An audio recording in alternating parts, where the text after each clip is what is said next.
All right, let's get going. Good morning, everyone. Thanks so much for joining our BIM 360 Solutions webinar this morning. My name is Sarah Reddick. I'm Vice President Marketing at MicroCAD. And I've been doing this for about 15 years here at MicroCAD. So I know most of you on the call today recognize many longtime clients. So welcome back, thank you, and welcome to the new faces as well. I'm anxious to work with you.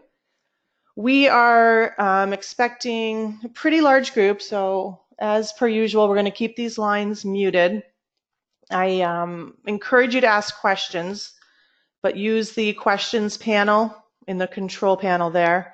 Just type them. I'll be checking them throughout the presentation. We'll try to answer them as we can, and we'll certainly leave time at the end, to answer most questions. So I'm going to record today's session in case if you have to jump off for a meeting or you want to share this with another colleague, I can send out the link when we're done. And yeah, I'm sorry, we still have quite a few people, I think, trying to log in. Hopefully no one's having any issues there. Okay. Yeah, so some of you on today's webinar here, I can see you already have purchased these BIM 360 solutions from us, and that's great. You'll still get a great demo. You're going to get a great introduction here.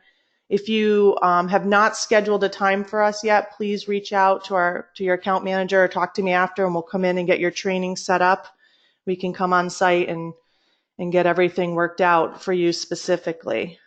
For those of you who haven't seen this product yet, you're going to see BIM 360 Design mostly today. This is the new C for R, if you're familiar with that.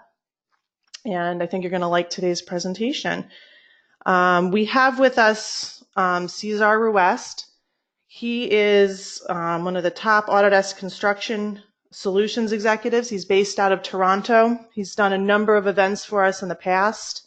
We really appreciate him giving us his time today and joining us. He's got over 20 years experience in the AEC industry. He knows what he's talking about. He's helped and influenced many large projects.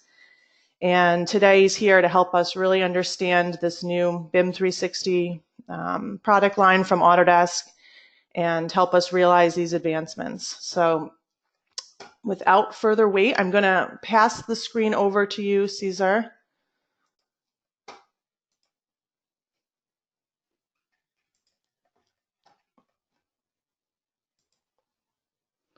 Are you there, Cesar?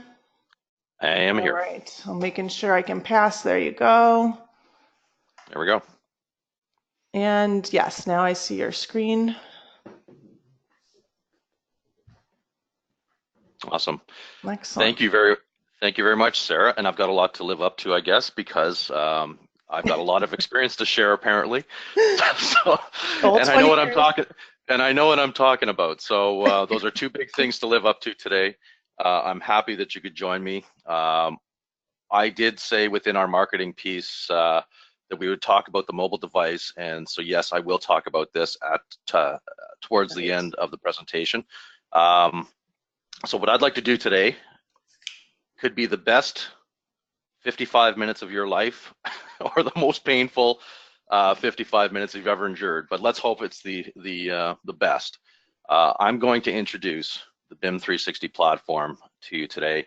You might be saying, hey, Cesar, we've seen this before, or we've heard about this before. We're actually doing this. So there's some changes, and it wouldn't be an Autodesk presentation if I didn't say that we didn't change something. So in this case, BIM 360 has been relaunched as an entire platform as of April 9th. As Sarah said, I'm in sunny Toronto today. Happy to present this to you. So when we go through this, mark some questions down. We'll get towards the end of the presentation where you can type those questions in if I still haven't answered them. So let's dig into this. So from an Autodesk standpoint, we focus on three big buckets. We think about the number of people that are going to live in an urban center by year 2030. We think about the BIM mandates and what they influence within the industry and these project distributed teams or distributed project teams. overall, to get to these big goals, we as a company are trying to instrument tools which are not just valuable, but instrumental to helping you guys reach your goals. So these are more of our goals overall about thinking about urbanization, BIM mandates, but it's fair to say that today most of us work in some form of distributed project team. And I think it's fair to say that we both see data explosion. So as much as, depending if your world was CAD moving into Revit and BIM, you know, I think every architect and engineer always hoped that there would be simpler and simpler drawings, but let's just face the facts, that's not the case. It's becoming more complex. So there's more data being created. And with that data being created, I think this is really where it's the wild, wild west of data storage. And I'm going to use that word just really clearly on this slide, because if you're doing any of these things, most people do network drives. Some people are doing a combination of network and shared drives like FTP. More people are getting into sharing data on cloud storages. So storage devices that just basically host files and share files together. Or some other point solution that, you know, is not one of these three. But I guess overall, some of these point solutions, they might be a very niche part of AEC. So all of a sudden you're buying, you know, you're using a core of Autodesk to do your main data creation, but then you're buying these other products which may or may not speak Autodesk, and they need you to go to some kind of de facto PDF file for sharing files or whatever the case is. So you might have some kind of a point solution, and that's what I see as the wild, wild west of AEC today. And as Sarah alluded, I've been with Autodesk for a long time, and if you've seen an Autodesk presentation for a long time, probably back in 2004, this was called the sawtooth diagram, talking about CAD versus BIM. And the CAD used to be this sawtooth, and the BIM used to be this nice green curve, because BIM smoothed things out. So in this case here, this has been repurposed or reborn, let's say, on data continuity. So when you're doing a CAD or a BIM type project, let's just pick on BIM for a second here, because more, you know, I would say we're past the tipping point of people using Revit versus CAD in most projects. So I'd say quite comfortably, Revit, whether it's lonely BIM or all in BIM, there are challenges around that as far as data continuity. So what we're saying is, when you've got the BIM and you send it to somebody and they basically integrate it into their model somehow, there is a drop in time to which that is done, whether that's effort, whether that's, you know, duplication of versions, or not knowing if it's the right version. There's some kind of a duplication and breaking the data continuity. The desired result, and this is what I'm going to try to show with you today, is BIM360 Design and how it relates to this green curve where it's trying to smooth out the data continuity. And I look at this slide and I go like, blah, oh my God, like look at the titles. And I'm, you know, on behalf of Autodesk, I'm sorry that if I spoke to you about these titles. I know I never showed you this slide because it was just awful to me, but every check mark was a product name, and every product name was a virtual cloud from Autodesk. So that's before April 9th of what was taking place. And this really is the slide to speak of after April 9th. So this is BIM360 as, you know, a platform. So in this case here, this is where the project data really does reside on a single cloud. There are 4 modules that get built into this cloud, or 4 products that get built into this cloud. We're going to talk about design today. So design is a product. Then we also have as a product glue. And you remember that product from years ago. And glue is really the BIM360 product name in the new platform, but it includes classic glue as well. So we have glue, which is living on this new platform. And, you know, for those legacy users that are still using the old glue, we still have the old glue as classic glue for you. But, you know, the product name in this platform is called glue. So there's a little bit of consistency. So score 1 for Autodesk there. but we lose our score because we created a new product name called Build. And Build, just for some people who are on the call, you might recognize this as BIM360 Field. It's not Field rebuilt. It's Field 2.0, or it's, it is really the next generation Field. So in BIM360 Build, there's project management, there's construction management, and all of these products, so design, glue, and build, all of these products live on the backbone called Docs. So Docs is the fourth product, and you can buy a service of Docs by itself. If you say, hey, Caesar, I just want to do some red line marking, some commenting, some versioning. I want to see Revit files. I want to see DWG. I want to see PDF natively through the browser or through my mobile devices. That's Docs for you as a project manager. And if you have a team that says, hey, Caesar, what about my Revit users? They need to do central files in the cloud and stuff.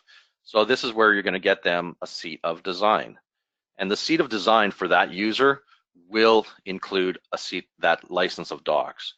If you get a seat of glue, which is doing coordination like clash detection, that seat of glue or that product of glue will include that module of Docs. If you have a project manager that's doing punch list, QA, QC checklists, doing safety tracking or doing commissioning tracking through checklists, they will have an RFIs and submittals. That's built into Build, and that Build product has a backbone license of Docs for that user. So, moral of the story you should get from this slide that Docs really is where the project data resides. Now, let me clean this slide up, and you might be looking way down here at this orange band within the platform, and this is Autodesk Forge. This is part of our development kit that BIM360 is built from. So if you want to think of the kit like a set of Legos, here's all the parts to make a rocket ship, to make a space station, to make a desk, to make a car. Forge is that Lego kit. And so we have more than 55 apps that were built on the BIM360 Forge platform. And those more than 55 apps reach into the project data to help customers like you do things that BIM360 doesn't do. So for example, if you said, hey, Caesar, I looked at Docs, and Docs doesn't do this, whatever this is. Chances are, if you look at the app, you could probably get an app that plugs into BIM360 and does what you're asking Docs to do. So the way that I like to see it is, if we don't do everything as BIM360 today, look to an app. For example, there's a great app that actually takes data from BIM360, the project data, and the app pushes it to Google Drive or to Box or something like that. So there's apps that are designed to move data back and forth, but moral of the story, think of BIM360 as a smartphone, and you can buy apps that go along with it if you don't find something that works here for you. Okay, so BIM360 Design. This is where I would say, as my audience today, if you are using Revit, because BIM360 Design is meant to plug into Revit. BIM360 Design used to be called C4R, Collaboration for Revit. And in this case here, it's been renamed. BIM360 Design does the same thing at heart. So you start from Revit.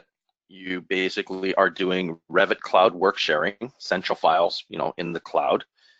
And for those of you that may be on the call that have never heard of Revit central file work sharing, in a nutshell, it's this. If you're ever heard of AutoCAD, you can never work on the exact same file of AutoCAD at the same time as your friend.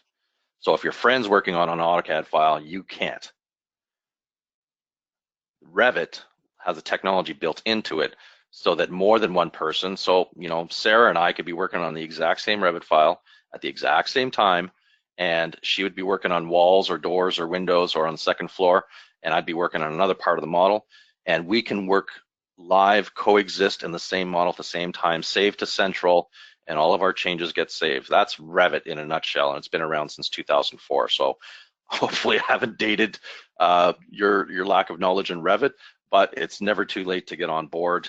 We have fabricators getting on board, like steel, mechanical fabricators. We have contractors getting on board with Revit instead of AutoCAD. But that's Revit in a nutshell. And if you like that central file, let's push it to the cloud. And when it lands in the cloud from BIM360 Design perspective, it lands inside of Docs. So whenever you used to have C for R, it used to push it to Team. Teams, you're going to still get to use Team. It's not being turned off, but we're not selling it anymore. If you have a project that's on Team, keep using it. If you want more users to be part of your team, you're going to have to buy BIM360 Design so that you can get access to C4R to Team. So, moral of the story for you currently, if you're doing C4R, is if you need more licenses, you buy Design and it gets onto Team. Your users get to use Team. So if this is totally brand new to you today, you say, Cesar, we've never done cloud before. We just use Revit. We like the idea of the Revit central file going to the cloud. So when you get Design, the model will land in Docs. That's that data, the turntable, that platform that I showed you in the previous slide. It's going to land into Docs. And the model landing into Docs would let you see it on your mobile devices, models, plan sheets, views from Revit. And that's beautiful because natively inside of Docs, the RVT is king because the file looks like a PDF file to browse. But then you also get the model, and you can touch the model, and you can do model comparisons. And so because this RVT is king, we take it one step further into design collaboration. This is the new piece, what's new and improved from collaboration for Revit. It's this design collaboration module. So with BIM360 Design, you get this collaboration piece, you get the collaboration piece, which is not model compare, like as far as clash detection.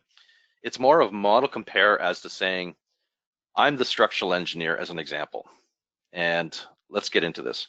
I'm the structural engineer, and I've been told that the Revit folks back in the architects have been updating some information to the site.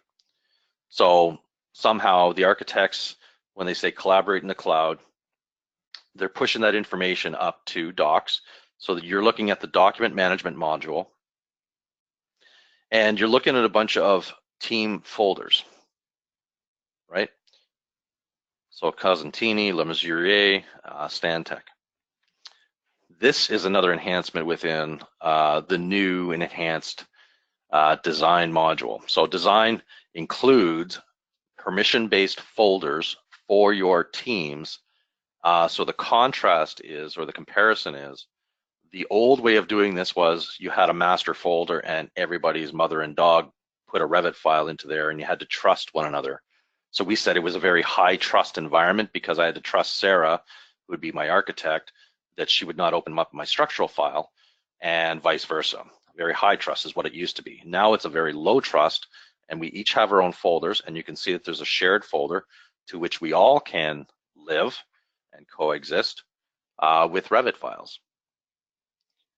And this is kind of the way that it works when I was just about to go on to comparing things. So as the architectural team, they will work in Revit, and they will have these work in progress drawing packages, right? So think about what your term is as a firm. I used to hear progress set when I was in the industry. So progress set used to be part of, is it a 10% or 20% DD set? Work in progress is a common term as well. And so this work in progress gets made by the Revit team. And then as a project manager, that person, he or she, can use BIM360 Design to create a package set, like a progress set, but create a package and share this up to this BIM360 Docs. So this is Docs here. And the progress could be like RVT formats being sent up there. That's really the progress set is Revit. but other files can certainly live up here too, okay? Make no mistake, but we're really talking about RVT in this case here. And once the progress set, so these would be your sheets from Revit, your model from Revit, selectively chosen so that we know that the structural team will be taking it and reviewing it. This is where this process is included for structure to review the package, right? This package of this progress set, and then consume it. And let's not get hung up on the words. Basically, architects share the model, engineers review the model, and then by accepting it or consuming it, that model gets updated for their backgrounds automatically. And then the reverse iteration is true. The structural engineer will work throughout the day, and they in turn will then share that model up, and then the architects on the backside will also explore it, see what's changed, and that's where the model comparison comes in, and then consume it. And this really is the interface for doing that. So these packages that we're talking about, these work in progress, are representative of these circles. So as an architect, you can see each circle was a work in progress. The circles which are not filled was a work in progress, which was not consumed by one of the other engineers up here. All the other circles, like this circle here, for example, was shared out as a work in progress, and somebody else up here actually shared it and actually consumed it as part of their package, their backgrounds, their Revit backgrounds. What this view, just so that you know, what we're calling it is a swimlane view, which really is an industry term where it looks like a swim lane in a swimming pool and everybody kind of stays in their own lanes. And it's based on a scale of time. So what you're seeing here, within a month, we can see that there was a series of progress sets made, and then there was a series of progress sets made here. So this rule, this button can actually be pulled and dragged left or right to expand the time. So just like when you're in a calendar view in your Microsoft Outlook or in Google, you can view a month, you can zoom into a week or zoom into a day. The same thing here. We're looking at a month span of time, and as you zoom in, you will be zooming in to see how many progress sets were made back here, or how many packages, okay? And the model view is really your best friend because, like I said, it's viewing the models from Revit as well as the sheets. So it's viewing the sheets and the models from Revit to see what your partners have changed as part of your design, development, and construction drawings. So I know that we'll have to talk about this again. Don't feel bad about it. Just think in terms of workflows. As an architect, I've sent it up. As my structural engineer returned that model to me as a work in progress, I'm now exploring the structural engineer's view. And I get this great tool right here, which is my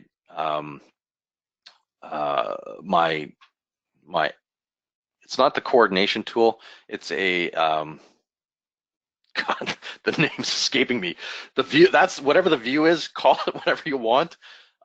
These things right here are buttons of nice color of green, red, and yellow, meaning if it's green on the screen, it's been added. If it's red, it's been removed. And if it's yellow, like you see, those objects have been modified. And a modification is at an object level. Everything's tracked at an object level because it's Revit. This floor modification may have been a floor perimeter or a footprint of the floor changed. So that's geometric in nature. It could be the property of the floor changed. It could have went from a property of generic 6-inch floor to 6-inch hollow core. So it's a property change, but the footprint hasn't changed, right? So that's a great collaboration view. And this screen is really meant to talk about the modules themselves. So up here is, I don't know what the techno geeks call this. I call it like a 9-button grid or a 9-button menu. This 9-button menu really represents the modules to which you would see as a subscriber. So just to understand, okay, you as a user might not see all of these modules. So let's not get scared about what we would see.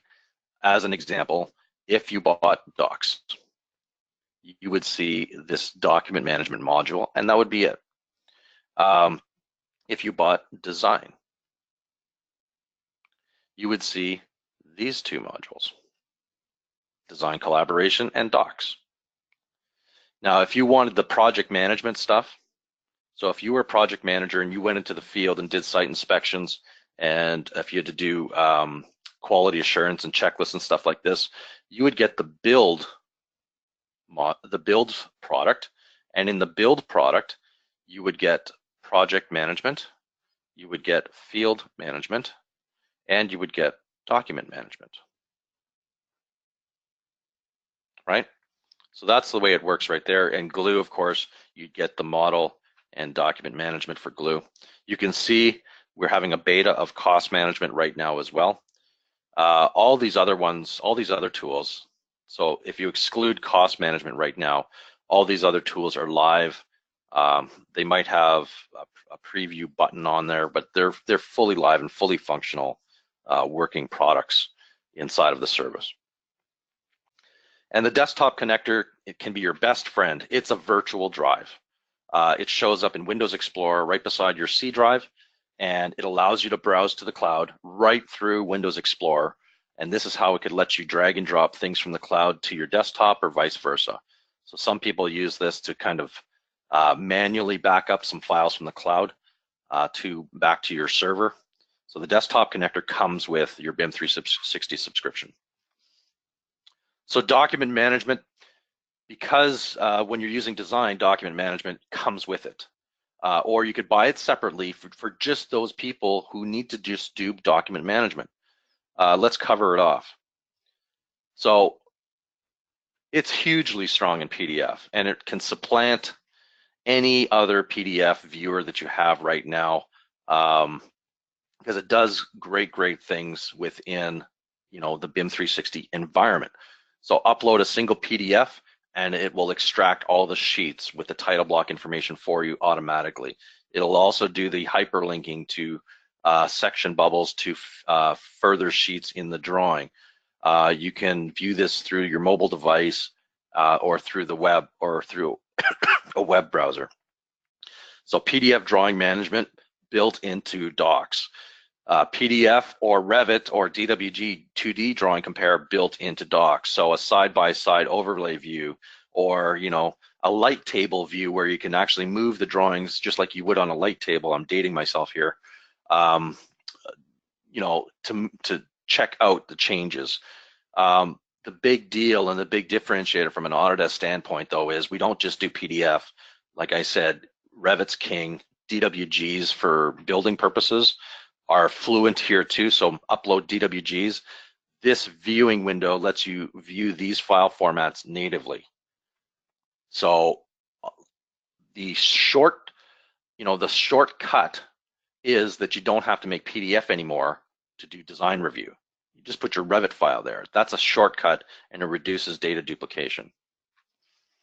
Markup in 2D and 3D view. Markup tools, what you would expect: text, arrows, leaders, callout bubbles, so on. Hyperlinking, area takeoff, lineal takeoff. And issue management. This is more of document issue management, meaning, hey, I was looking through the documents and there's a callout detail missing for the bathroom. So you would actually mark it up and you would do a callout to somebody inside of your team to say, hey, Caesar, would you mind changing this or adding this callout detail to this bathroom layout? So this is where you can put @note mentions inside of here as well. So this is more like issue management. And you can see right here, just like another competitor, you can browse the plan, stick a push pin in. If you want to take a photograph as well, you can append the photograph to the issue. So it can do document management. It can do light, I would say inspections at the site and taking photographs and doing that stuff too. But we have a better tool than that built into Build, which is my next segue very quickly. We're not going to talk about this today, but this is really part of what you could get as a service. So Build is for those people that want to take documents out to the field and also track issue management from the field. So as an architect, I want to track my observations, my punch list items that the contractor has to fix before we start going through acceptance, checklists so that I can review every room with my due diligence as needed. All through all these different devices, you can see some of the interfaces here as far as the checklist and beautiful colors of red, green, issue tracking, photography attachments to these things as well. This is built into Build.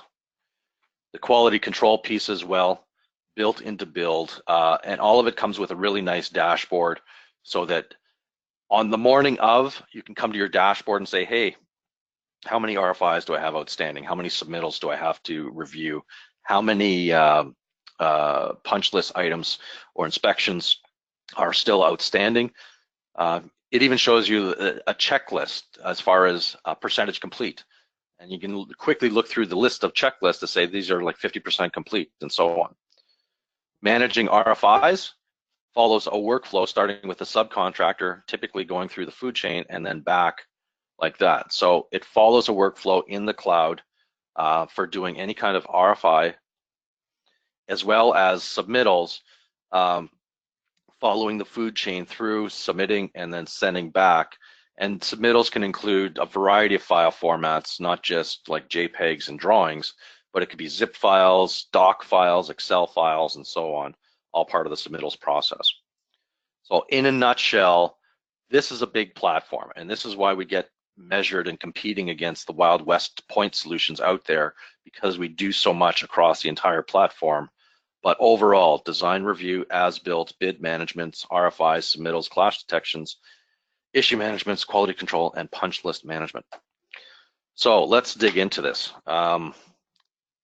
It's about halfway through our presentation. I'm going to leave about 10 minutes for Q&A, so that leaves me about 15 minutes right now to dig right into it. So it all starts, for the most part, with Revit.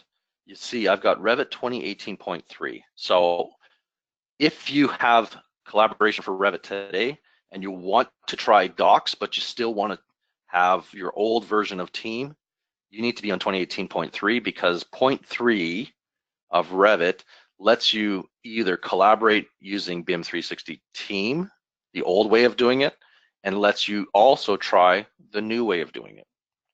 If you're brand new to this entire discussion and you just say, tell me what I need today because I've never done this, you can actually start in 2018.3, or if you wish, use Revit 2019, because Revit 2019 does exclusively collaborate to Docs. So here's the file. So this Autodesk place, you can see my monikers right here. The monikers are showing me that this file here is in the cloud, BIM360, ZZ development. This one here is to my temp drive. So realistically, how do you get the file into the cloud in the first place? This is where you're going to click that file, you're going to open up your local Revit file. You're going to work on it throughout the day. When you're ready to go to the cloud, it's as simple as clicking up here under the Collaborate tab to push it to the cloud. Now, before I push it to the cloud, I have done some pre-setup. I'd set up my cloud so that I have a project name and a spot to go to. So in this case here, this file, I want to send it to the cloud. You click that button and you say, I want to send it to BIM360 Document Management. See this, you old C4R users, this is your BIM360 Team button. Because I'm in 2018.3, you can still send it to there.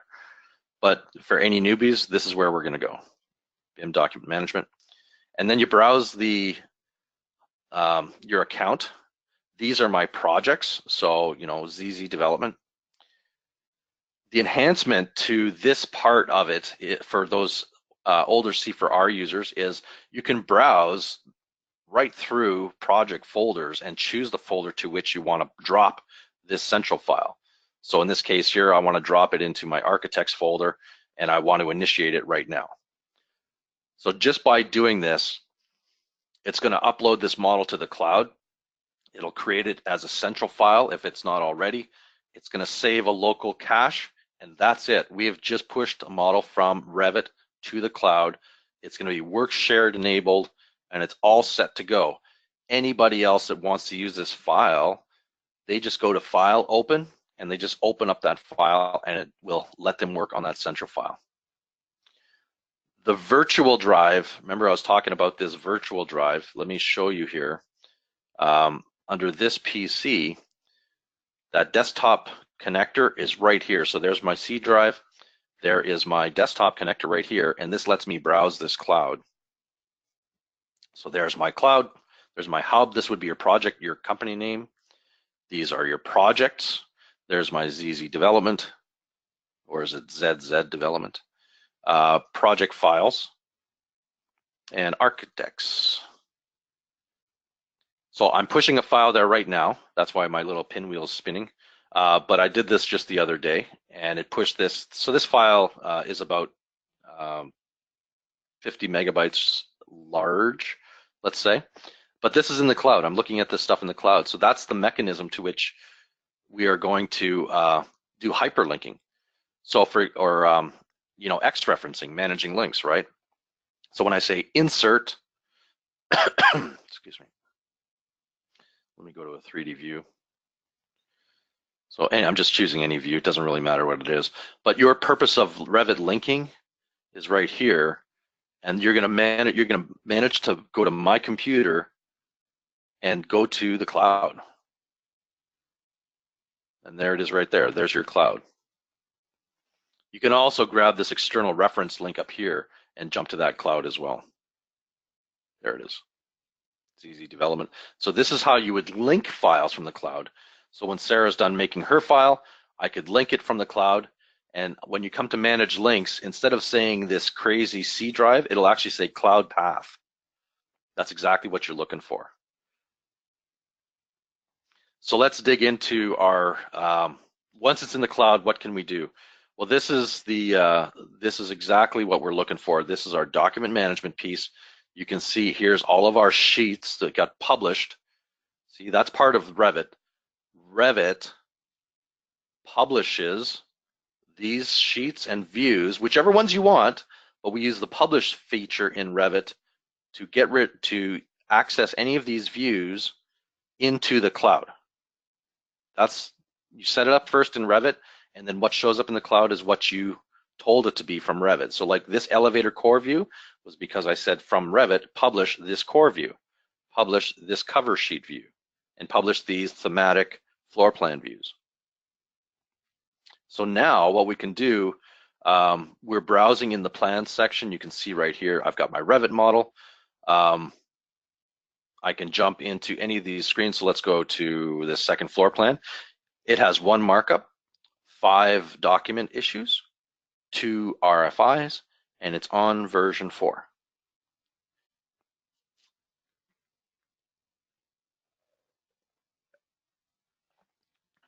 So this would be your project manager. So this person, you know, possibly doesn't use Revit, or neither do they want to use Revit. They're just saying, give me something to view an RVT file. Give me the tools to redline, markup, and comment. Give me the tools to track issues. So there's my tools to markup, track document issues. If I was ever going to the field, like having BIM360 Build, let me do field issues. Let somebody do RFIs, or internally, I could do an RFI. And let me check out the history or the versions of this file. So squares are the RFIs, and then the circles. So let's go to this red circle right here. Click on red circle, and it says, hey, this is a field issue. Hey, this is an RFI. Creating just basic issues. So for example, here under basic issues, what's this issue here? Checklist to do. Let's click on it. Item number 35. Oh, over here in this corner. So checklist to do, blah, blah, blah, blah, assigned to a certain person. And you can see it's assigned to this document here being the second floor. So issue tracking, very awesome. Attachments, if there was any, would show up here, like photographs or other documents, maybe a spec doc attached there, and the activities. And there's where you're going to be commenting, blah, blah, blah, blah, and send this to Mike Bugby. So nice features within here.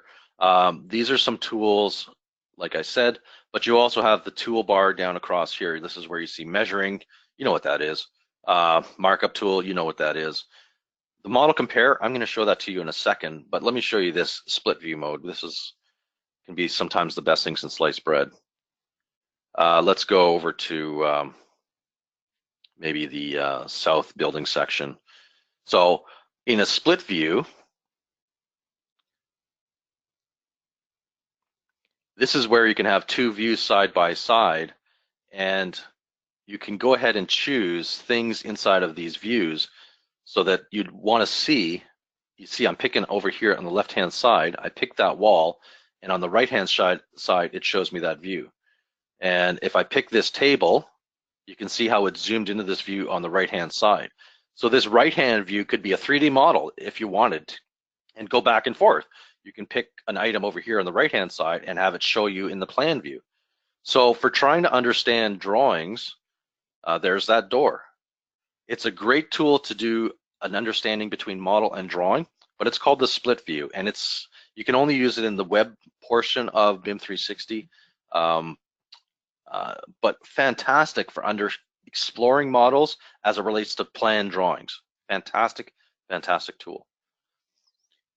The model compare view, let's kind of get into that right now. So let me just kind of manage my screen here so I can close this window. There we go. And I showed you everything, not everything. I showed you a small chunk of what document management was about. Yes, we do PDFs. They're right here, but I'm running out of time. But we do PDFs very much the same way. You could do everything I just showed you, except that split view with a PDF file. And you can do the PDF 2D overlay like I showed you on the PowerPoint. I want to fast forward to my module called Design Collaboration. And this is where, if you want to do this, like maybe the old school C4R users, everybody needs to learn this at first, but you don't necessarily need to do this, but it's got some great functionality for doing design review. And this is all about creating work in progress, or creating these progress sets. So up here is my double arrow, and it exposes a small subset of my swim lane. You can see right now my timeline is 2 months, and as I squeeze my timeline back to the left, it says, okay, now Caesar, you're exposing a month. And you can see the other work in progresses. Those circles are the work in progresses, or packages as we call them.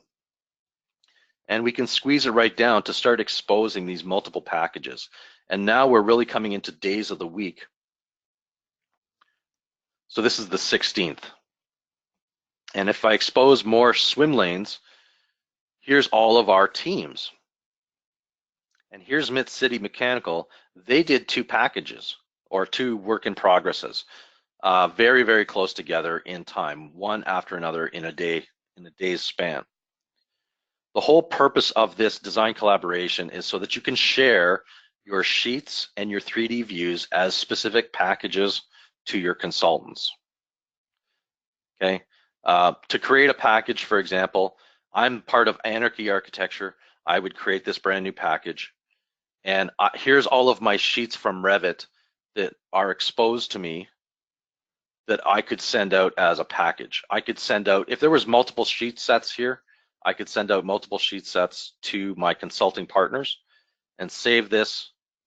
And then I could also compare and look at these sheet sets before I share them out to my consulting partners. So when I say share, this really is going to create that package or this work in progress for my team, for the partner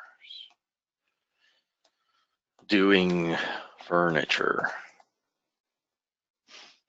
So I'm literally sharing this out as a brand new package right It's going to be way over here on the timeline back in June. Okay. But what I want to show you is this Mid-City Mechanical example right here. So when I did this package, when I received it, I explored it first. So I'm playing the role of the architect. I received a mechanical work in progress, right? That's the scenario here. I received it and they said, hey, Caesar, here's our HVAC plan. And if we just, browse around a little bit here, it's the ground floor, ground floor HVAC. It's got one sheet, which is what I asked them to send me. But now I can click this show changes because, it takes a lot for my brain to tell me what's changed. So I click show changes. And within the context of the change, this is that Revit is king scenario where the BIM360 platform does a model comparison to show me added, things removed, and modified. Now, in this sheet, I don't see any green or yellow or red, right? There's like nothing that's really highlighted here. So that's cool, because that means this floor plan really hasn't changed. But if I go and explore this model, because I really want to know, I'm interested now where these changes take place. So it's like, oh, okay, these changes are really over here. That's what's going on. So within the context of this show changes, it grays everything to wireframe. It highlights then when I use my change visualization tool, these things here. When you come in, okay, there's green right there. So there was a flanged reducer applied here, or not a flange, but there's a reducer that's been applied to accommodate this size of duct. Clicking the duct itself, in blue is the date of which the change was. So this is another button as well. So it used to be this big, now it's this big. Okay, I get it. And these are scroll buttons to say, show me the next one. That's this date. What was this date? Oh, okay, so they've extended it over. So to me, if I was doing like a drop ceiling in this area here or a raised ceiling, like a coffered ceiling, I'd be questioning whether or not that's actually viable, because all of a sudden you see this big ugly duct kind of blowing through there. So you can scroll through these things quite nicely. You can also see the list down here, and you can actually sort by modification type, whether it's a geometry change or a transformation like a move or a property change. And this is just a view. So when you exit this view, it goes back into a shaded mode. And this is like the best thing since sliced bread. These next few features, this is like that Tom Cruise show, Minority Report. So turn on all the teams. So turn on architecture. So now this is where you get architecture turned on. This is not clash detection. This is just more of coordination visually, as well as using that change manager that I showed you a second ago. But turn that on, and you see structural as well. So yeah, turn that on too. And you can actually control this by phases, because Revit controls things by phases. Or you can say control this by level. So show me level 2. Show me level 1. Show me level 4. That's that is, if it's not useful, it's cool. So in that case there, I had a customer where I showed them this and they said, this would be fantastic for customer meetings, your client meetings, because now you're not just jumping into a model, you can just click through these levels very quickly in a client meeting and then use your tool, your first person tool, and kind of navigate through all this stuff. I'm horrible at navigating live on a webinar, so I'm not gonna try to make you sick. But you still have the capability of selecting all of these objects, right? And checking out the properties. That's a function of this. So I'm gonna give you a 1-minute warning. If I haven't answered your question or if you need clarification, use the chat window that Sarah was talking about. Put your question in, please. Love to hear from you. I'll give you a 1-minute warning to do that, and I'll try to show you one more thing here.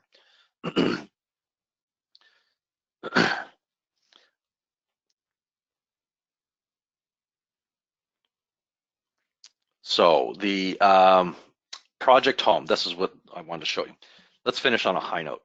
So the project home, this is, if you subscribe to more features within BIM 360, you get to have this great dashboard view. So I think you get this dashboard view based on the products that you subscribe to. So if you are a company that is really trying to track project management issues, as well as some construction issues, if you're trying to track some RFIs, whether they're internal or they're externally driven, or document issues. So if you were just doing document issues, you would still have this project home button and this insight button, and you'd be able to jump to your document issues right through here to say, what the heck is this curtain wall punch out review? So when you click on it, that dashboard view has hot links to take you to that document issue. And there you go. There's the detail issue number 33. I've spelt it in Cyrillic or something like that here, but there's the floor plan. And I want to jump into that floor plan to see exactly where that document issue is. So this is on the design side, but the moral of the story is that project home is just fantastic for giving you a front-end view of your day-to-day work and jumping to these issues and then being able to answer them. So there you go, there's the issue. From your phone, from your tablet, wherever, project home.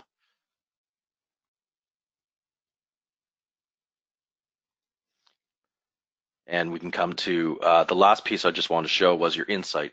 The insight, we're previewing this right now. So this is giving you some more analytics to say, you've got some real problems in your side of your design. Some of them are design flaws. Some of them are, barricade challenges. Your quality checklist conformance. Some checklists are in conformance. Some of them are failing and passing. Total issues to date. So it gives you the analytics of this specific project in mind. So I'm going to stick a fork in it. And Sarah, if you're still on the phone, maybe you can come back on. Yeah. Sweet. What if any? I know I answer all the questions that I go along, but what if any? Such a great job. We do have a couple of questions that came in kind of as you were talking. So I have a couple here. I think you answered a couple, but I'm going to ask them anyway. So sure. When we're talking about the old BIM team data, what's happening now? Is that going to get migrated over to the new platform, or what happens to the old platform when I don't want to use, you said I have to use Revit 2018.3. Right. So your old team data is going to stay on team. Think of them as galaxies within the universe. They really aren't going to converge. If you have a lot of investment in time and files in team, finish up the project in team. Don't bother trying to migrate all that stuff over to here. Okay. When you start a new project, start it in Docs, because like I said, we're not selling team anymore. It's pretty much going to stay the way it is until all the people move their projects off. Docs really is the new platform, and that's where you're going to need 2018.3 so that you can start pushing Revit stuff to Docs. Okay. And what if we stop subscribing to BIM team? We'll wait until we're done with that project and then subscribe to the new. Right. So when you subscribe to the new, you're going to still have access to the legacy of team. So when you renew your subscription, if you have collaboration for Revit today and you say, hey, I want to renew my subscription, MicroCAD is going to quote you BIM360 Design, because that's the SKU from Autodesk. Right. BIM360 Design gives you the legacy of collaboration for Revit and team, and it gives you the next generation, which is this new stuff, BIM360 Docs. So that's what you're going to have. So it's not like you're totally abandoning team. You're just saying, I want to resubscribe my team. How would I do it? So that's what would happen. Okay. Okay, that's clear to me. Let's see. All right, this is a different question. Okay, so are there any special tools for linking models together that have been moved into the cloud now? Are there any special tools? Yeah, I just got this one in for linking models together that have moved to the cloud.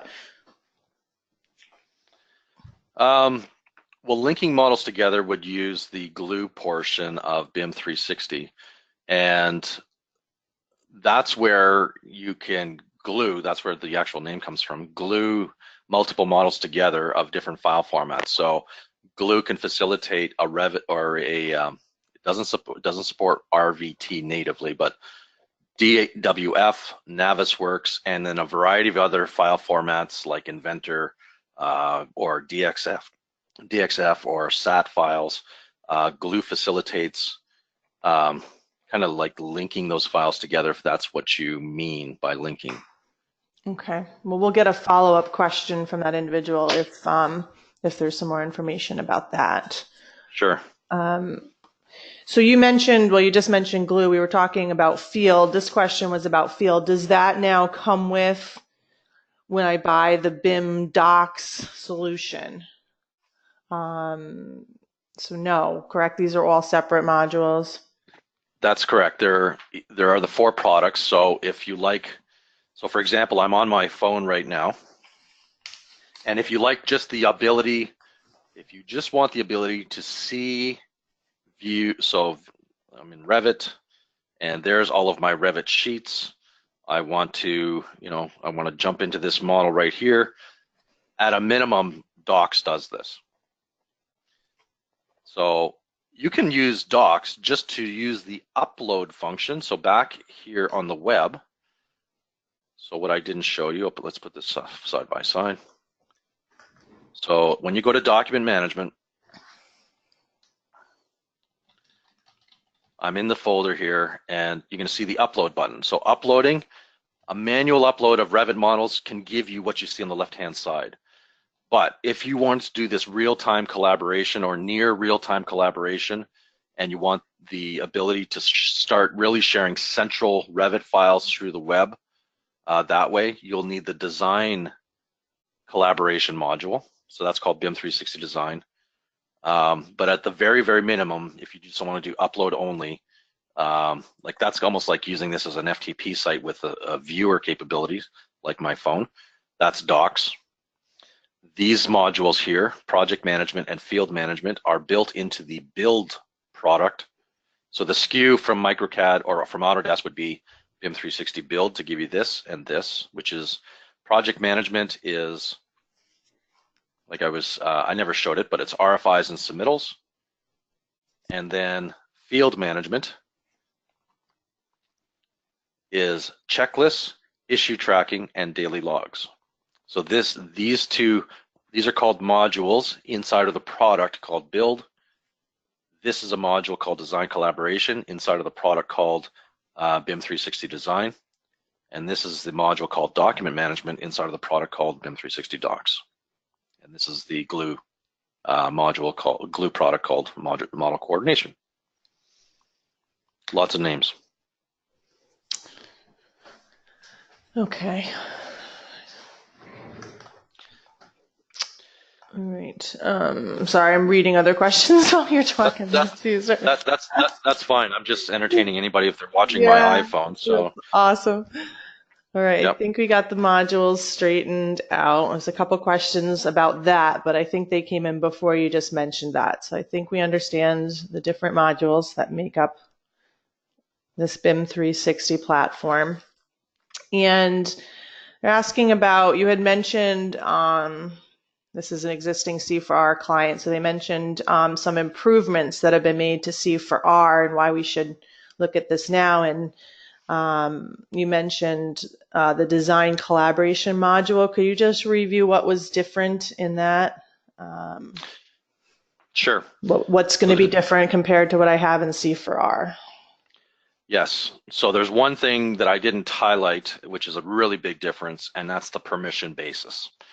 So when you're in when you have design collaboration and you want to use it because you want to restrict permissions and become more regimented inside of that workflow, we would set up the permissions 2 ways, or 1 way, but it'd be this way here. So we would go to the project administration, and we would set up a brand new team. So let's say I'm going to add Micro as my new team. Just by doing this and add, BIM360 will create a folder set so that the team called Micro, when we add people to that team, will only have permission to see Team Micro and the files within it. So it creates a folder called Micro. It then also creates additional folders. So when we go to document management, this is where you start to see these folders being exposed. I'm the administrator, so I get to see all the folders, but it'll become more clear here. If you were Team Micro and you looked under project files, you would only see this folder called Micro.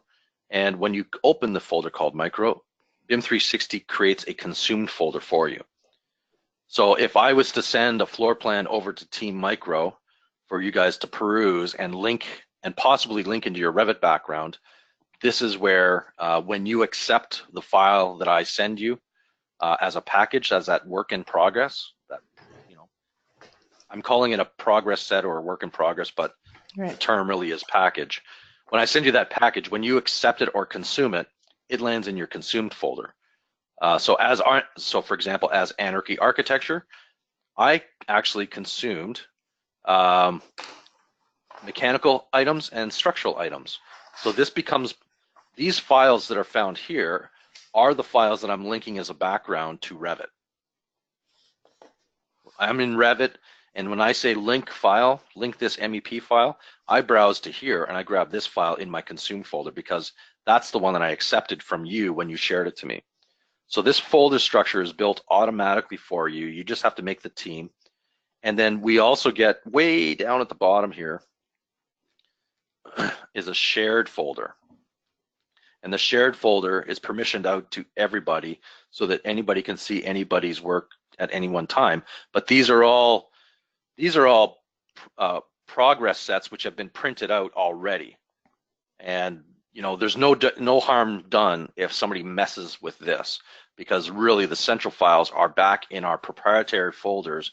Like, I can't see Micros, only you would, Sarah, be able to see files inside of Micro. That's a big change to the old C4R, because C4R, everybody's mother and dog could publish to one folder and you all had to trust one another. So that's a big difference. And then you get the you know, this swim lane view as well. It takes a moment, more than drinking through the fire hose this morning, to understand what swim lanes is all about. But in this case here, you really can browse through these swim lanes more effectively. Like this one here, when I see it like that, it means that there's 3 packages really tight to one another. And one of them has not been consumed, which would make me question, okay, are my teammates not most current with their Revit files? I sent this package out like 21 weeks ago. They missed this package. So this would explain maybe why, maybe why there's ductwork floating below my ceiling space, because they never integrated this package into their Revit file. So this, in effect, could be like a proof is in the pudding. You guys are not updating your Revit files properly with my Revit files. Actually, you missed 2 packages. Now that I zoom into it, you guys brought in this last package, but you missed these other 2, which were really important.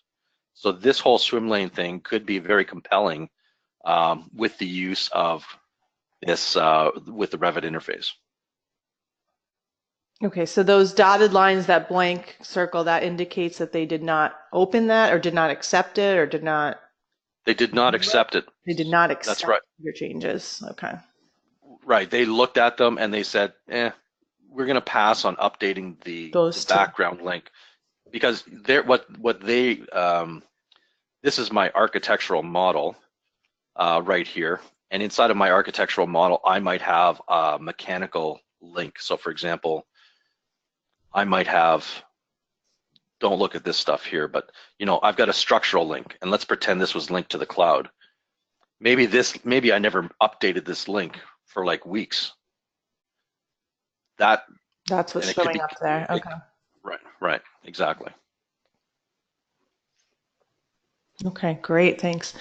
Another question related to what you're showing here is, who actually are you seeing like administrates this? Who owns this? Who is it? The architect? Who are you seeing? Well, this is where the permission is not the project. So, okay, so this would be your company name here. So TS Construction, this would be your company name. This is your account. This is the project name, Sound City. So the question really is, who owns the account and who owns the project? As far as owns a strong word. Who's responsible for the core of the project? So most typically architects are the leads, the primes, on most projects out there, unless they're IPD projects, depending on the contracts. But most architects in a design, bid, build kind of scenario, most architects are the leaders. They hire their consultants. So most often the architects would have this account and then invite the consulting partners to join with them to using Revit in the project. The licensing though, the architects just need to buy their BIM360 Design licenses.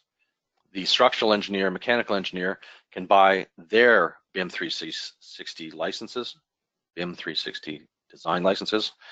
And by doing that, the mechanical and structural engineers will be enabled to join into the architect's project. That's the only license mechanism where, you know, in my teenage days, it used to be BYOB, but in my softer days, it's all about bring your own subscription, BYOS. So BYOS works for BIM360 Design. So that's where consultants can buy their own licenses and join the party, anybody's party. That's the only licensed product that does that. So I've said it like 3 times, but it's really, it misses the point on some people. If you just have BIM360 Docs, you cannot bring your license and join somebody else's party to view the documents. You have to use one of their licenses. So, because I know that'll come up as a question later on, so I'm just kind of trying to shortcut that. So licensing would be BIM360 Design. The architect most often would host the project. They would invite and give permission to the people. So a little bit of a heavy lift here, where, and don't think that as an architect you have to do all the work. Okay, you can share the love. So let's say, for example, I'm the architect and I just have Sarah, and Sarah's going to join the micro project. I'm going to give permission, and I'm going to type in, Sarah, but I don't have her inside of my shortcut, so I'll type in another person that I do. So I'm going to say Jill. I think I have Jill. Okay, I'll type my own name because I know I show up. So there's Caesar. So if I'm looking to add Caesar to the micro project, I start typing in his name and it shortcuts that name for me there. And I'm going to give him control. So I'm giving Caesar project admin control to this folder as well as the project, so he can see a lot more than everybody else. So this is where if I gave you, Sarah, project admin control or control of this folder, you would be able to invite your colleagues and maybe only give them edit control of the folder. So this is where I'm saying, hey, Sarah, I don't want to do all of your work and I don't know your people's email addresses. So I'll give you the first stab at it. You become the controller, and then you add your other people as editing permission. Okay, great. So that way the project architect doesn't have to do all of the work. And some people hold responsibility to invite their own peeps to the party. Okay, great. I think you answered all the questions that I have here. Yeah, and we're pretty much out of time. So I think I have another question coming in, but I'm going to take that one offline because it's a little bit more complicated. Sure. So I'm going to take that one offline, and we'll call it a day. Caesar, this was great. Thank you so much. I recorded this because I want to share this with some other clients and some other people who've been wanting to see a demo of this solution. So this was great. Really appreciate your time today. Thank you. You're welcome. Have a good day, everybody. Okay, thanks. Have a great day. Thanks. Bye-bye. Bye.